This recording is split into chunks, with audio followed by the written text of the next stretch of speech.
Bom dia a todos. Bom dia. Que o Espírito Santo possa se fazer presente neste momento, né? Que ele possa nos ajudar a ter a mente clara, a mente aberta para o que a gente vai estudar neste momento. Antes de iniciar, eu queria que fizéssemos uma oração. Aqueles que pudessem ajoelhar.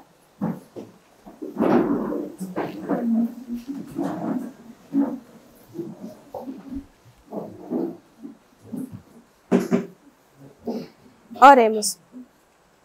Senhor Deus, que habita no mais altos céus, te damos graças, Senhor, porque o Senhor tem tido misericórdia com o teu povo. E o Senhor tem se revelado a nós. Obrigada porque o Senhor tem enviado a nós a verdade que há tanto tempo estava oculta a nós. Muito obrigada, Senhor, pelo privilégio de estarmos aqui reunidos entre irmãos para estudar a tua santa palavra. Que neste dia o Senhor possa enviar o teu Santo Espírito, para que possamos compreender, Senhor, claramente o que vai ser dito hoje. Que possamos entender, Senhor, a urgência que temos de estudar essa mensagem e entender essa mensagem para levá-la ao mundo. Que o Senhor permaneça conosco. É isso que te pedimos, em nome de Cristo Jesus. Amém.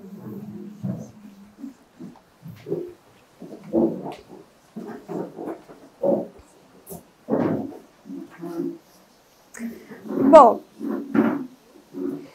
teve uma época na história da Igreja Adventista que é muito importante para os nossos dias de hoje. Foi importante para aquela época e é muito mais importante para os nossos dias, principalmente o agora. Naquela época, Deus enviou uma mensagem que faria com que o povo dele subsistisse nos últimos dias e que preparasse o povo para ficar de pé nos últimos dias, no dia do Senhor. E com o decorrer do tempo, o decorrer dos anos, essa mensagem, infelizmente, ela foi esquecida. Mas Deus, pela sua grande misericórdia, a gente sabe que Deus ele tem vários atributos. Ele é misericordioso, ele é longânimo, Provérbios fala isso. E com o decorrer do tempo, Deus, com sua infinita misericórdia, ele tem revelado novamente, enviado novamente essas mensagens que outrora foi enviada aos mensageiros Jones e Wagner. E hoje nós vamos compreender um pouco sobre essa mensagem, sobre essa história, né, do que aconteceu naquela época. Só que antes, eu gostaria que lêssemos na Bíblia um versículo que está em João, Evangelho de João.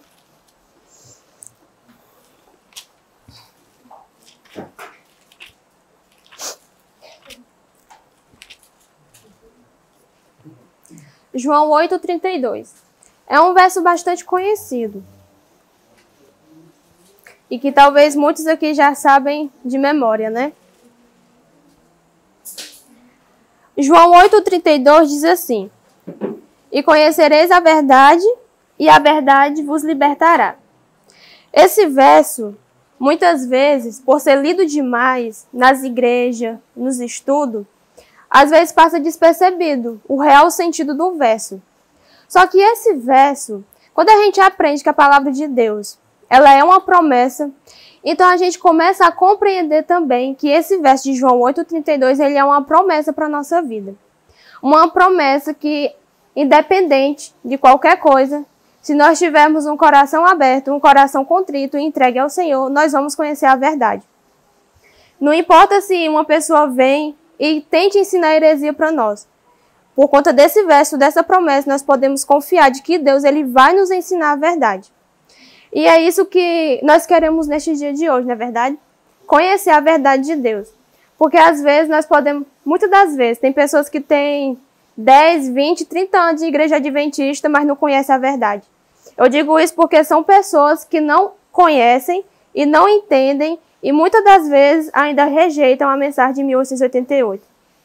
E eu digo com vocês, com toda a convicção, que a mensagem de 1888, da forma que vamos ler aqui nesses textos, ela foi e é a verdade presente para os nossos dias de hoje. É a verdade que vai fazer nós subsistirmos no dia de Deus. É a verdade que quando o Cristo voltar nos ares, no céu, nós seremos levados com Ele. Sem essa verdade, nós não podemos ir para o céu. Porque essa verdade aqui, a mensagem de 1888, ela é o próprio Cristo. Nós vamos começar com esse texto. Esse texto aqui ele foi tirado de Primeiros Escritos, página 271. Diz assim: o que operou essa grande mudança? O anjo lhe responde: é a chuva serôdia, o refrigério da presença do Senhor, o alto clamor do terceiro anjo. Essa citação aqui ela foi tirada desse livro Primeiros Escritos, de uma visão que a senhora White teve da sacudidura futura entre o povo remanescente. E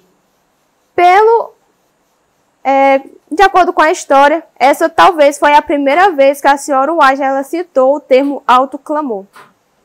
E ela diz assim: o que foi que operou essa grande mudança? Ou seja, o que foi que operou essa sacudidura entre o povo remanescente? O anjo falou: é a chuva serôdia, o refrigério da presença do Senhor, o alto clamor do terceiro anjo. Isso foi em 1857. Eu quero que vocês prestem atenção nesses textos, porque esses textos foram antes de 1888. A citação seguinte diz assim: Deus está suscitando um povo para proclamar o alto clamor da mensagem do terceiro anjo. O alto clamor em breve será ouvido, e a terra será iluminada com a glória de Deus. Prestem atenção que ela diz que o alto clamor ele será ouvido em breve. Isso foi no ano de 1884, 4 anos antes de 1888. A outra citação: meu anjo me disse, muita luz ainda deve brilhar, vinda da lei de Deus e do evangelho da justiça. Essa mensagem, compreendida em seu verdadeiro caráter e proclamada no Espírito, iluminará a terra com a sua glória. A grande questão decisiva deve ser trazida perante todas as nações, línguas e povos. E continua dizendo: a obra final da mensagem do terceiro anjo será acompanhada de um poder que enviará os raios do sol da justiça. E nós sabemos que o sol da justiça é Cristo. Então nós podemos ler assim: a obra final da mensagem do terceiro anjo será acompanhada de um poder que enviará os raios de Cristo a todos os caminhos e encruzilhadas da vida. E decisões serão tomadas em favor de Deus como governador supremo. Sua lei será vista como a norma de seu governo. Isso no ano de 1886. Ela diz ainda: foi-me dito, dize ao povo todas as palavras que te darei. Desperta os homens valentes, que eles sejam totalmente despertos, para que possam, pela escrita e pela voz, agitar o povo a quem Deus deu grande luz, a fim de deixarem sua luz brilhar ao mundo em raios claros e fortes. Há um mundo a ser avisado, e quando a mensagem do terceiro anjo avançar com um alto clamor, mentes estarão completamente prontas para tomar decisões pela verdade ou contra ela. Isso em 1889. Isso um ano depois, né? E ela diz aqui ainda: o tempo de prova está bem diante de nós, pois o alto clamor do terceiro anjo já começou na revelação da justiça de Cristo, o Redentor que perdoa os pecados. Este é o início da luz daquele anjo cuja glória há de encher toda a terra. Veja que isso foi escrito em 1892. Antes de 1888, ela disse que o alto clamor seria ouvido em breve. E em 1892, ela deixou bem claro que o alto clamor do terceiro anjo já começou na revelação da justiça de Cristo. E agora a gente vai para um fato bem interessante, que foi a morte de Tiago White. O que será que tem a ver a morte de Tiago White com a mensagem de 88? Tiago White ele veio a falecer em 1881. Quando eles estavam indo para um acampau, ele começou a ter calafrios.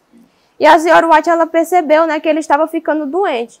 E logo depois ele foi cometido com uma doença muito grave. E depois não passou muitos dias e ele morreu. Só que enquanto ele ainda estava vivo, prostrado em uma cama, a senhora White estava com ele.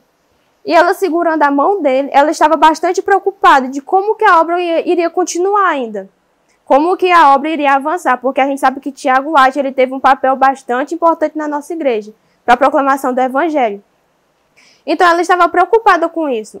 Só que o que aconteceu? Deus, ele deu uma promessa para a senhora White. Ela segurando a mão dele, Deus ele falou para ela não se preocupar, porque ele iria colocar outros obreiros no lugar de Tiago White para avançar com a mensagem, e que a obra não iria parar, ela iria avançar. E anos depois, apareceu Jones e Waggoner.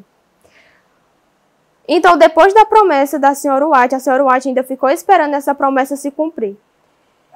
Até que chegou um dia, em uma campal, que a senhora White ela estava pregando sobre o Evangelho de Sua Graça, era o tema do sermão dela, o Evangelho de Sua Graça. Waggoner estava presente, só que eles não se conheciam ainda.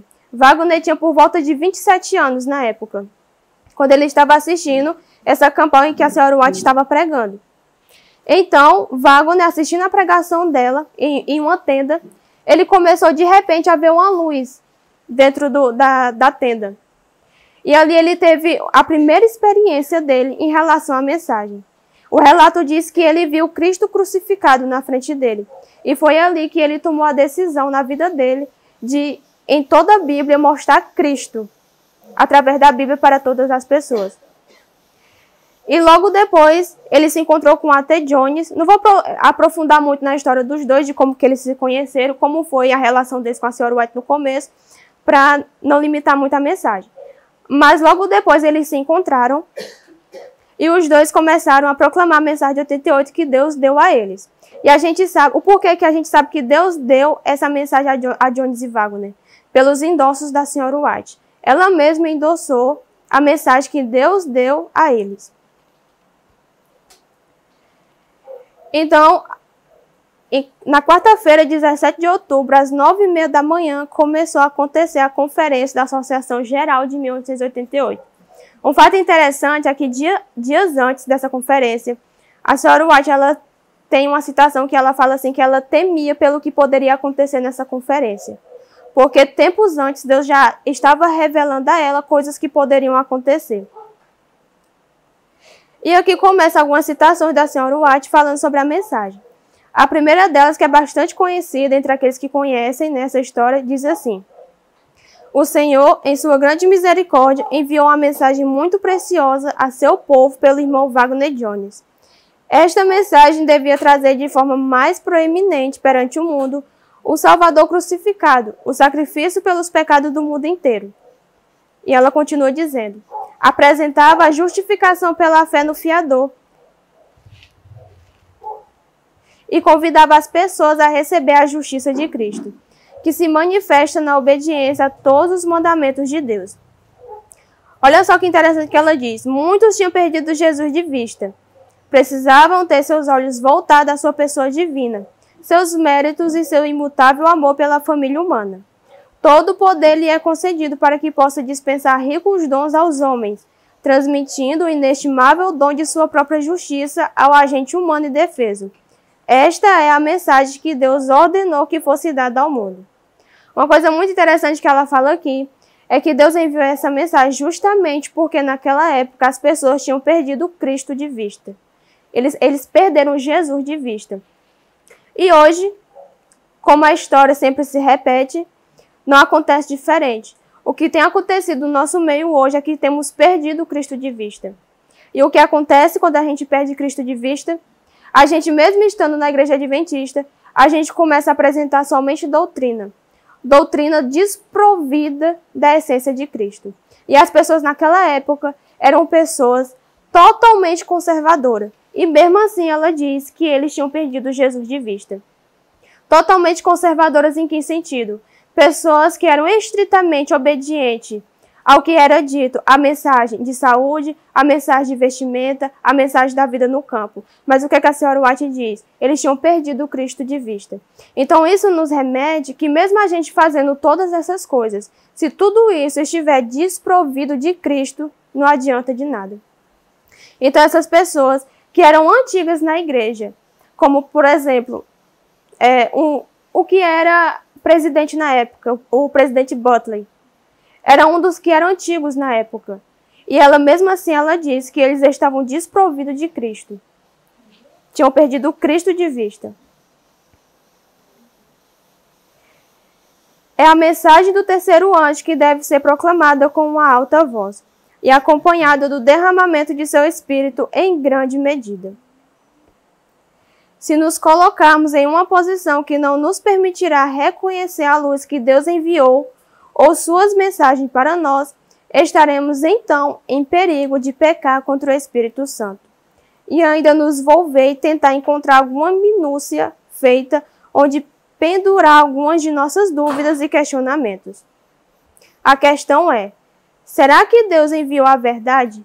Será que Deus suscitou esses homens para proclamar a verdade? Eu digo sim. Isso a senhora White dizendo. Deus enviou homens para nos trazer a verdade, a qual não teríamos, a menos que Deus houvesse enviado alguém para trazê-lo a nós. Deus me permitiu ter uma luz sobre o que seu Espírito é, e por isso eu a aceito, e não mais ouso levantar minha mão contra essas pessoas, pois seria fazê-lo contra Jesus Cristo, o qual deve ser reconhecido em seus mensageiros. Ou seja, as pessoas naquela época que rejeitavam essa mensagem, era a mesma coisa de dizer que eles estavam rejeitando a Cristo, que era o dono da mensagem.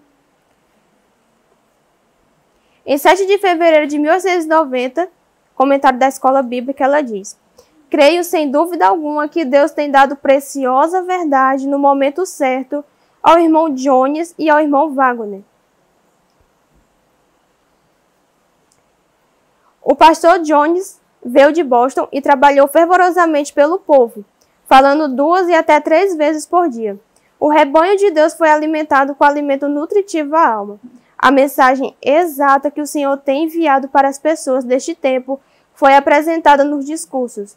Reuniões estavam em andamento desde a manhã até a noite, e os resultados foram altamente satisfatórios. Interessante que ela diz aqui, a mensagem exata que o Senhor enviou às pessoas. Então Deus, através de Jones e Wagner, ele deu a mensagem exata para o nosso tempo, para os nossos dias. A mensagem exata que Jones e Wagner trouxe através do Espírito Santo que Deus enviou era resumida em apenas uma palavra: Cristo. Somente Cristo. Porque como a gente viu, as pessoas daquela época tinham perdido o Cristo de vista.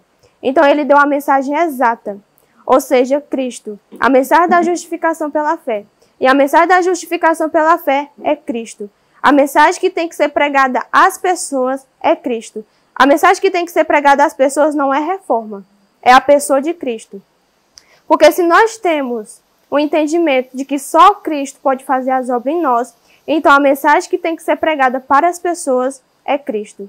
Se você ensinar para as pessoas obras, elas vão fazer obras. Mas se você ensinar para as pessoas quem é Cristo de verdade, elas vão entender quem é Cristo e automaticamente, por entender de verdade quem é Cristo, as obras se farão feitas na vida delas. Porque Cristo vai fazer na vida delas. E a mesma coisa somos conosco. Se nós procuramos conhecer quem é Cristo de verdade, nós não mais faremos só apenas obras. Nós vamos confiar inteiramente que Deus ele pode dar Cristo para nós. Cristo em nós, que fará todas essas obras. Aqueles que desde a reunião de Minneapolis tiveram o privilégio de ouvir as palavras proferidas pelo mensageiro de Deus, o irmão Jones, o professor Prescott, os irmãos E.J. Wagner, o irmão Olsen e muitos outros, nas reuniões campais e institutos ministeriais, ouviram o convite: vinde, pois tudo já está pronto. Vinde a ceia preparada para vós. Luz celestial tem brilhado. A trombeta deu um sonido certo. Os que deram desculpa variadas pela negligência em atender ao chamado perderão muito. A luz tem brilhado sobre o tema da justificação pela fé e a justiça imputada de Cristo. Os que aceitam e agem segundo a luz dada mostrarão em seus ensinos a evidência de que a mensagem do Cristo crucificado e de um Salvador ressurreto que subiu aos céus para ser nosso advogado é a sabedoria e o poder de Deus para a conversão de almas, trazendo-as de volta a sua lealdade a Cristo. Olha só que interessante. Ela diz que Deus ele deu claras palavras para o irmão Jones, Prescott, Wagner e Olsen. Um fato interessante que eu queria comentar com vocês sobre o irmão Prescott. Teve um acampal, na verdade na reunião de Minneapolis, que Prescott estava assistindo.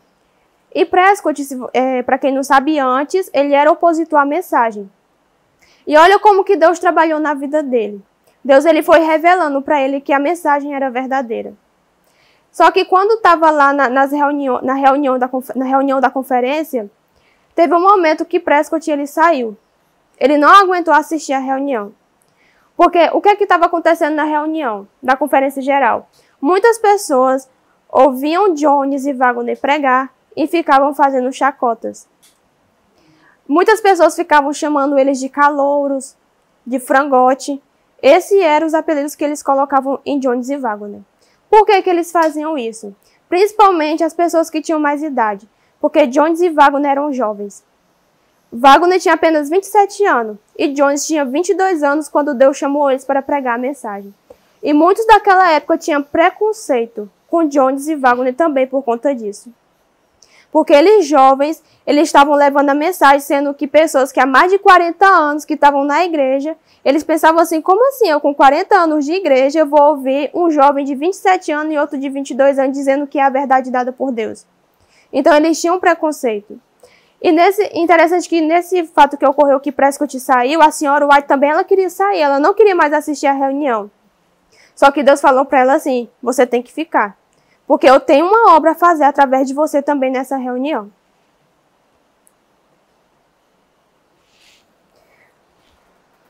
O Senhor levantou o irmão Jones e o irmão Waggoner para proclamar uma mensagem ao mundo a fim de preparar um povo para permanecer em pé no dia de Deus.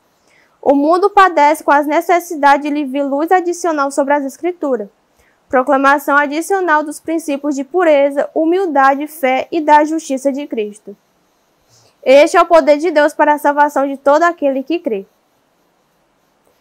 Tem-me sido feita a pergunta: o que você acha da luz que esses homens estão apresentando? Isso foi um irmão que perguntou para a senhora White. Ora, eu tenho apresentado a vocês nos últimos 45 anos os encantos incomparáveis de Cristo. É isto que tenho tentado apresentar à mente de vocês. Quando o irmão Waggoner apresentou essas ideias em Minneapolis, foi o primeiro ensino claro sobre esses assuntos que eu havia ouvido de quaisquer lábios humanos, exceto em conversas entre mim e meu esposo. Eu disse a mim mesma, é porque Deus me apresentou um assunto em visão que eu o vejo tão claramente. E eles não podem ver porque nunca lhe foi apresentado como foi a mim. E quando um outro o apresentou, cada fibra do meu coração disse amém. Ou seja, essa mensagem não é uma mensagem nova. Ela não é uma nova luz para nós. Ela tem sido apresentada desde muito tempo, principalmente na época do Antigo Testamento. Essa mensagem ela sempre foi apresentada, porque é Cristo. A mensagem sempre foi apresentada dessa forma. Só que por conta da deturpação da mente do ser humano, o pecado foi se alastrando tanto no mundo que nós hoje não conseguimos entender.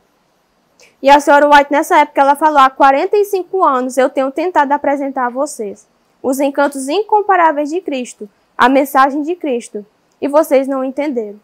Então, Deus enviou Jones e Waggoner para apresentar a luz de uma maneira muito mais clara. E tem alguns relatos que diz que Jones e Waggoner, quando pregava, até uma criança conseguia compreender o que eles diziam. O irmão Jones e Waggoner apresentaram preciosa luz ao povo, mas o preconceito, a descrença, os ciúmes e as más suspeitas barraram a porta do coração de maneira que nada dessa fonte pudesse ter entrado no coração dele. Então isso daqui era a condição do povo na época de Minneapolis. Eles ouviram Jones e Waggoner pregar. Era a mensagem preciosa dada ao nosso tempo. Mas o que tinha no coração deles? Preconceito, descrença, ciúme e má suspeita. Por causa da idade deles.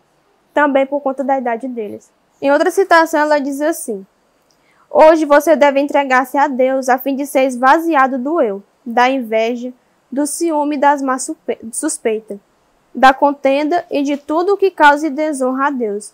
Hoje vocês devem permitir que seu vaso seja purificado, a fim de estar pronto para receber o orvalho celestial, pronto para as torrentes da chuva serôdia. Uma coisa que a gente tem que ter em mente, que nós nunca vamos receber a chuva serôdia se nós estivermos totalmente providos de nós mesmos. Ela escreveu isso para quem? Foi pro diretor da igreja? Não. Ela escreveu isso em materiais de 1888 e relacionada ainda à Conferência Geral de 1888.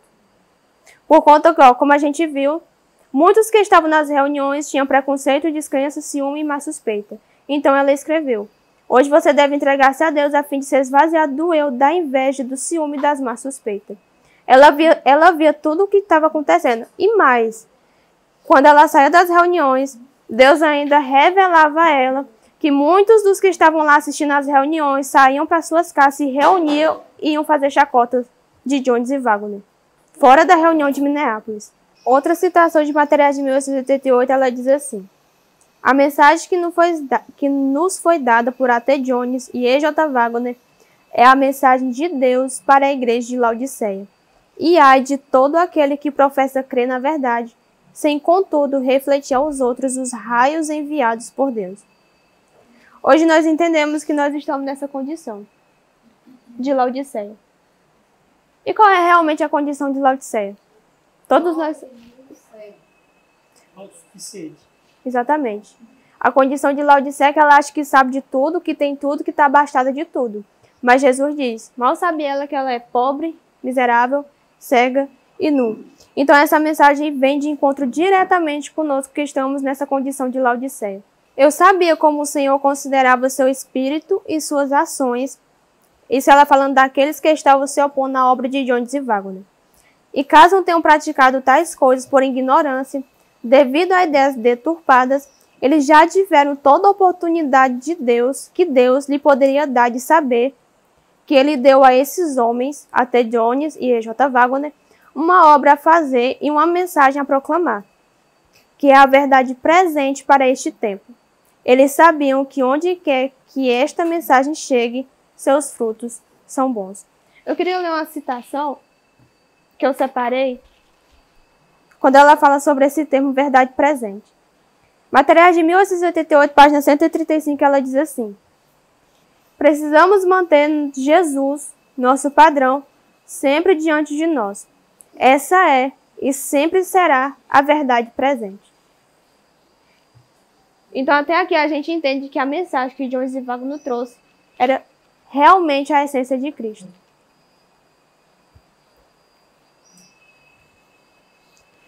A mensagem que levamos neste tempo provém do alto. Sua influência sobre o coração de todos os que a recebem é boa e os frutos são bons, enquanto que alguns ficam criticando e julgando tanto a mensagem quanto os mensageiros enviados por Deus. Esses são autossuficientes, dizem em seus corações: farei como quiser e trabalharei como quiser de acordo com o meu julgamento. Procederei como tenho feito até o momento.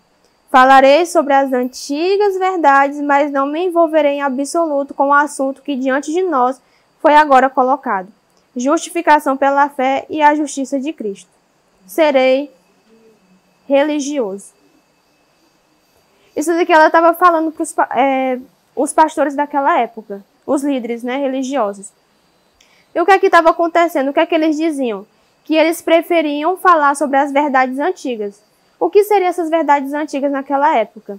As verdades que foram reveladas depois de 1844. Ou seja, a verdade sobre o sábado, a verdade sobre o santuário, a verdade sobre a salvação, todas as doutrinas. Eles preferiam seguir falando sobre essas doutrinas do que falar sobre a justificação pela fé e a justiça de Cristo. Então eles diziam que seria religioso. Era a mensagem sem o autor, sem Cristo. Sem o autor, sem Cristo. Exatamente. Eles preferiam ser religiosos. Uma coisa muito interessante, falando sobre Prescott, que ele pregava somente isso também. Ele pregava sobre o sábado, pregava sobre salvação, pregava sobre todas as doutrinas. Só que quando ele reconheceu, através do Espírito Santo, que essa era a verdade, Sr. White disse que ele foi dotado do poder do Espírito Santo. E ele reformulou todos os sermões dele. É tanto que tem um livro dele que se chama No Poder do Espírito, que é a Pioneiros que Vende, né? É a Pioneiros que Vende, No Poder do Espírito. E ali ele vem mostrando as doutrinas, tudo colocando o Cristo no centro. Continuando o texto dela ainda, ela diz: de fato, eles continuam a caiar os sepulcros, mas não os limpam. Do coração procedem os maus pensamentos. Os lábios falam mal, o ciúme, a inveja e as más suspeitas. O templo da alma necessita de limpeza.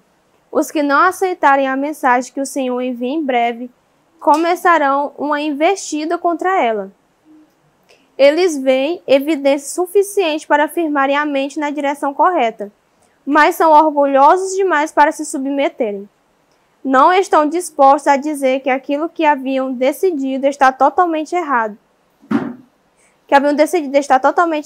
É certo.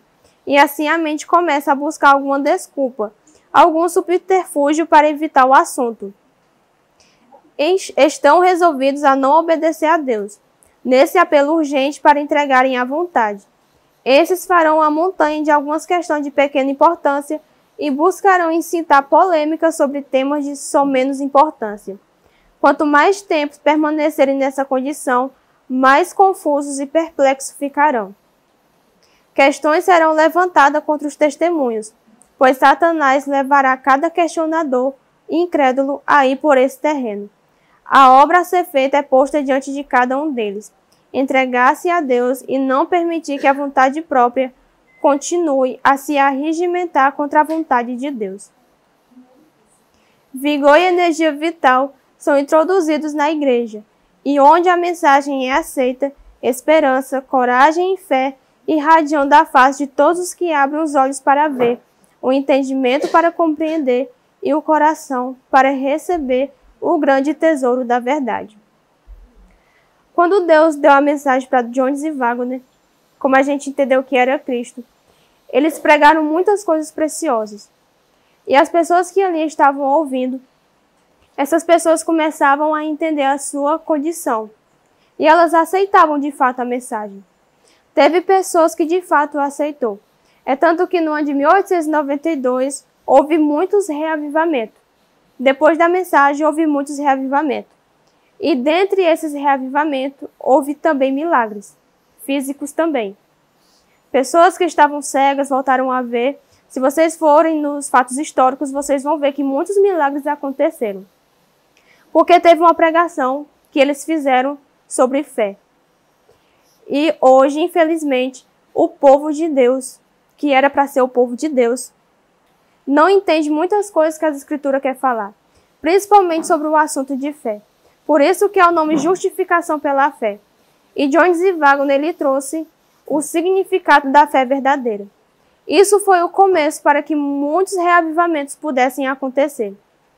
Muitas pessoas que assistiam às pregações deles pensavam, se fé é dessa forma, eu estou falando assim porque quem vai explicar sobre fé hoje à tarde e amanhã de manhã é o Alan. Ele vai explicar o que é a fé e vai explicar também o que é a justificação pela fé. Por isso que eu não vou explicar neste momento. Então, muitas pessoas que ouviam Jones e Wagner pregar, muitos deles falavam assim, se fé é isso, então eu posso ser curado disso. E hoje, o interessante é que hoje, para nós, assim, infelizmente hoje, pelos cuidados de Deus, pela misericórdia dele também, hoje a gente não vê muitas curas de milagres verdadeiras em relação a essa mensagem. Por quê? Porque hoje, como eu falei, o pecado se alastrou tanto que hoje, se Deus ele desse uma oportunidade de, por exemplo, eu estiver pregando aqui, uma pessoa estiver enferma e ela se curar, eu corro o risco de subir o meu ego e dizer, tá vendo? Eu que fiz essa obra. E não glorificar somente aquele que é o dono da obra, que é Deus. Então, por isso que Deus hoje, ele não faz com que muitas dessas curas físicas aconteçam. Mas tem uma cura física que Deus permite que aconteça, que ele quer que aconteça na nossa vida ao ouvir essas mensagens. Que é a cura da maior doença que existe no nosso meio, que é a doença do pecado. Então, muitas pessoas naquela época, elas foram revigoradas e elas tiveram sua fé prevalecida novamente no Senhor, porque elas começaram a entender a verdadeira mensagem. A justiça de Cristo, a justiça pela fé. E muitos foram curados de suas doenças físicas, mas muitos foram curados também da doença do pecado. É tanto que tem relatos nos reavivamentos que aconteceram no ano de 1892, que teve pessoas que aceitaram essa mensagem e se tornaram cristãs pela vida inteira até o último dia de sua morte. E não se desviaram em nenhum momento. E como que isso pode acontecer? Somente através da justiça de Cristo, pela fé. Vi que Jones e Wagner tiveram sua contrapartida em Josué e Caleb. Olha só, esse texto aqui ele é muito interessante. Vi que Jones e Wagner tiveram sua contrapartida em Josué e Caleb. Como os filhos de Israel apedrejaram os espias com pedras literais. Vós apedrejastes esses irmãos com pedras de sarcasmo e ridículo. Vi que vós voluntariamente rejeitastes o que sabeis ser a verdade, apenas porque ela era por demais humilhante para a vossa dignidade. Vi que algum de vós, em vossas tendas, arremendando e fazendo toda sorte de galhofas desses dois irmãos.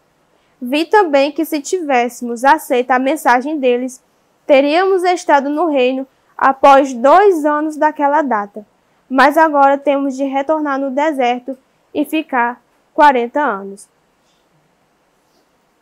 Então, 2 anos após a mensagem de 1888, naquela época, o povo deveria ter entrado no reino. A senhora White ela deixa bem claro isso. Ah, não pode marcar data, mas é a senhora White que falou, então se ela é a profetisa, então tá certo. Então, se ela disse, 2 anos depois, o povo naquela época deveria estar no reino. Se o povo tivesse aceitado a mensagem. Só que foi o que aconteceu? Assim como o povo de Israel naquela época tentaram apedrejar Josué e Caleb com pedras literais, eles tentaram apedrejar Jones e Wagner com pedras de sarcasmo e ridículo, fazendo chacota da mensagem. Rejeitaram Cristo porque preferiam ter seu ego acima de tudo. Então, nós perdemos a oportunidade de ter visto Cristo voltar nos céus por conta da incredulidade. E ela diz assim, Patriarcas e Profetas: muitos consideram os israelitas daquele tempo e admiram-se de sua incredulidade e murmuração, achando que se tivessem estado em lugar deles, não teria sido tão ingratos. Então hoje a gente às vezes bate o pé no chão e diz: mas se eu tivesse na época de 1888, eu teria aceitado a mensagem. Mas ela diz: não teriam. Muitos acham que se tivesse no lugar do povo de Israel, naquela época do Êxodo, não teriam tido incredulidade como eles tiveram. E olha que o povo de Israel, só voltando aqui um pouco à história de Israel, queria falar um relato do que aconteceu na história desse povo de Israel, que fala que eles não entraram em Canaã por conta da incredulidade. Quando foram enviados os 12 espias para a terra, para espiar lá, para ver como a terra era, foi uma incredulidade? Foi. Por quê? Porque antes Deus tinha dito o que para eles? Deus disse para eles: a terra que vocês vão, mana leite e mel. Então, quando foi enviado os 12 espias, quando eles foram, então foi incredulidade deles também. Não era necessário eles espiarem a terra, porque Deus já tinha falado que eles entrariam em uma terra que manava leite e mel. Então, eles foram lá e espiaram. Só que 10 voltaram, o que aconteceu? Veio com relatos maus sobre a terra. Disseram: lá tem gigantes, é isso, é aquilo. Não dá. Então, enquanto a gente acha que a gente não faria, nós somos piores do que o povo de Israel. Então, os 10 espias foram e vieram com relatórios negativos. Mas Josué e Caleb disse o quê? Que daria para ir. Porque quem venceria os gigantes? Deus.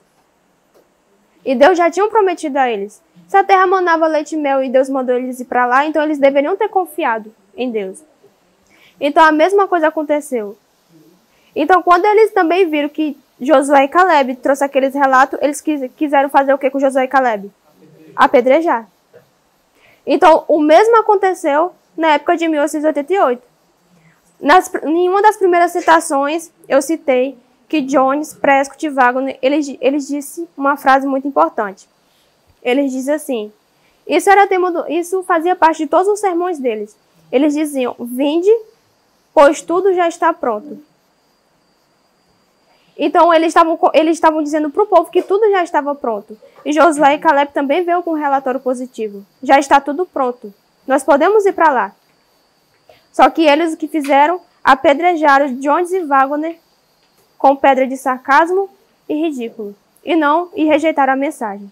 Ela diz ainda assim, esse texto aqui é muito interessante. Fala assim: é bem possível que o pastor Jones ou o pastor Wagner sejam derrotados pela tentação do inimigo.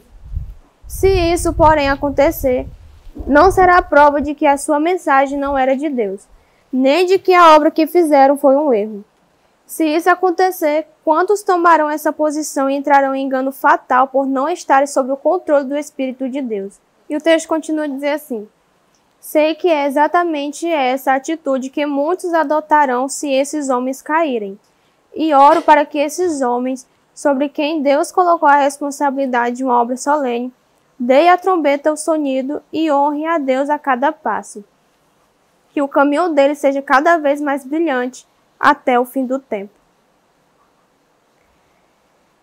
Caminho a Cristo, página 111, diz assim: por mais que o disfarcem, a verdadeira causa da incredulidade é, em muitos casos, o amor do pecado. Então, isso daqui é o resumo do que aconteceu na Conferência Geral de 1888. O porquê que eles rejeitaram a mensagem. Por que eles tiveram incredulidade? Por que eles eram incrédulos? Justamente porque eles tinham amor pelo pecado. Pecados acariciados que eles não queriam deixar. E eles, ouvindo Jones e Wagner pregar sobre a justiça de Cristo, eles entendiam tudo. Só que eles eram incrédulos. Eles entendiam o que Jones e Wagner estavam dizendo. Mas eles eram incrédulos por conta que eles tinham pecados acariciados e não queriam deixar. Foi? Estavam cegos espiritualmente. Isso está acontecendo hoje. Primeiros Escritos, página 279, diz assim: servos de Deus, dotados de poder do alto, com o rosto iluminado e resplandecendo com santa consagração, sairão para proclamar a mensagem provinda do céu. Uma coisa muito interessante nesse texto é essa frase aqui: uma santa consagração. Na verdade, a mente carnal, ela pode até entender. Ela entende. Como a tia Daniela falou hoje para mim. A mente carnal, ela até entende. Falar até uma expressão que todo mundo conhece. Porque ela não é burra. Ela entende. O que a mente carnal faz é porque ela não aceita. Porque ela está no carnal. Ela não aceita. Ela entende tudo, mas ela não aceita. Ela prefere ficar com o egoísmo dela, com o eu dela inflamado de pecado e não aceitar a mensagem que Deus mandou para os últimos dias. É uma doença. Que é uma doença. Exatamente. Tem um texto da senhora White, Testemunho para a Igreja, que ela diz assim, que quando a mensagem ela é pregada, muitos naquele momento entendem e ficam naquele fervor e dizem, essa é a mensagem que tem que ser pregada. As pessoas dizem. Mas ela ainda continua a dizer assim, mas Deus, durante os outros dias, vai provar aquelas pessoas para saber se aquelas pessoas vão ser fiel àquilo que elas ouviram naquelas pregações. Só que geralmente o que acontece? Essas mesmas pessoas que sentadas numa cadeira ou no banco de uma igreja, ouvem a mensagem e dizem, essa é a mensagem para os últimos dias, são as mesmas pessoas que saindo da porta da igreja, saem inflamadas de pecado. Porque elas não foram totalmente restauradas. Não foi algo racional. Foi algo no emocional. E infelizmente, irmãos, aquelas pessoas que agem apenas pelo emocional, somente naquele momento que é coisa de momento, infelizmente, essas pessoas não herdarão o reino dos céus. Não vai vencer. Porque é apenas o emocional. Até porque Jones e Wagner pregou a justificação pela fé. E a justificação pela fé não é pelo emocional. É pelo racional. Um exemplo. Jones e Wagner pregou sobre o poder da palavra de Deus. E ele diz assim, se Deus disse para você que seus pecados estão perdoados, naquele momento você tem que crer que seus pecados foram perdoados. Só que o que acontece? A gente usa o nosso emocional e durante os dias o que acontece? Eu acho que eu não fui perdoado por Deus. Porque eu estou sentindo que eu não fui perdoado por Deus. E um dos últimos textos, para encerrar, diz assim, se não encontramos prazer agora na contemplação das coisas celestes, se não temos nenhum interesse em buscar o conhecimento de Deus, deleite algum em deter os olhos no caráter de Cristo. Se a santidade não tem nenhuma atração para nós, podemos então estar certos de que é vã nossa esperança para o céu. A perfeita conformidade com a vontade de Deus é o elevado objetivo a estar sempre diante do cristão. Terá prazer de falar acerca de Deus, de Jesus, do lar puro e bem-aventurado que Cristo preparou para os que o amam. O meditar nesses temas, quando a alma se apacenta das benditas promessas de Deus, é representado pelo apóstolo como provar as virtudes dos séculos futuros, ou dos séculos vindouros. Essa foi a história de 1888. Eu trouxe apenas a história para vocês. Eu contei um pouco do que aconteceu na época de 1888. Mas isso, hoje, é válido também para nós. Porque tudo o que aconteceu na época de 1888 está se repetindo nos nossos dias. E a mesma incredulidade que eles tiveram em 1888, nós estamos tendo hoje. Eu estou tendo hoje, e ainda maior.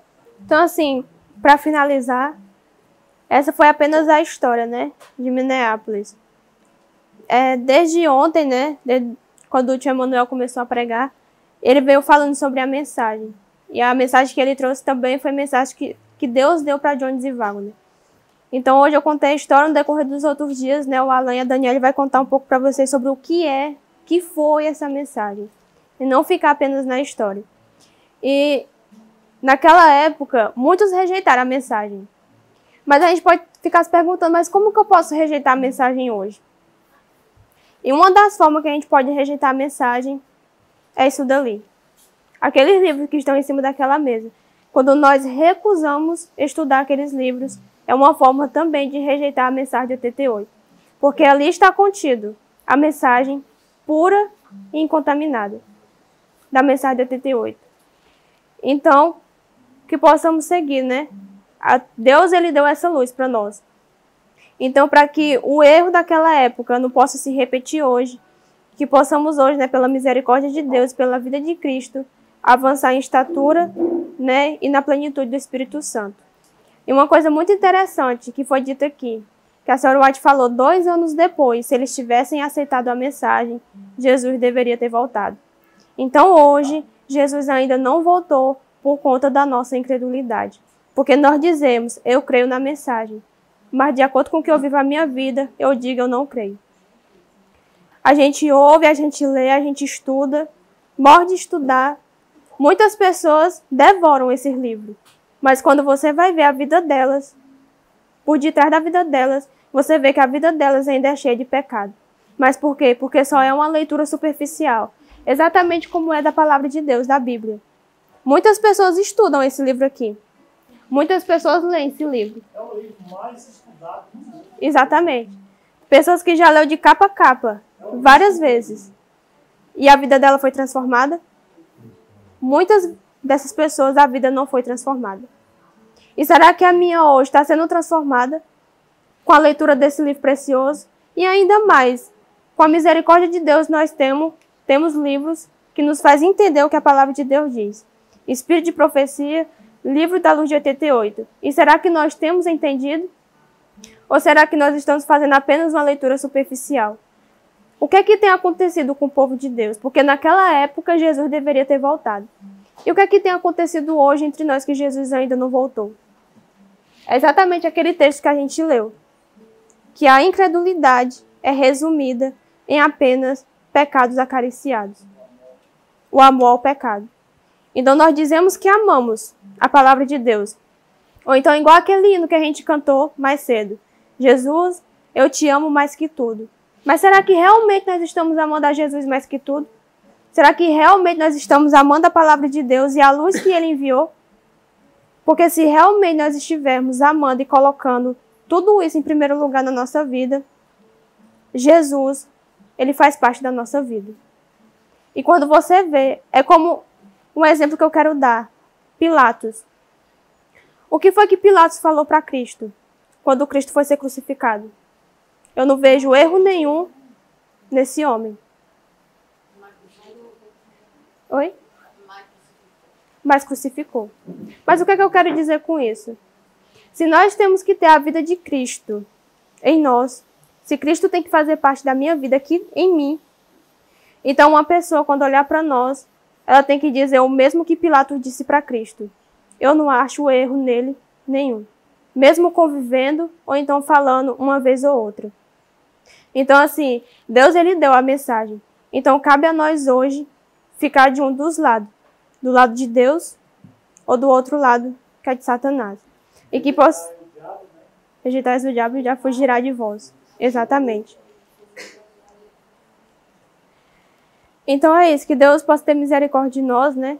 E que Deus coloque em nosso coração o desejo de estudar as Escrituras, de estudar esses livros, principalmente estudar os livros do Espírito de Profecia, e que Deus possa derramar o seu Espírito Santo.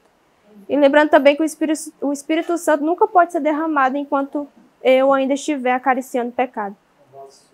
Um vaso sujo.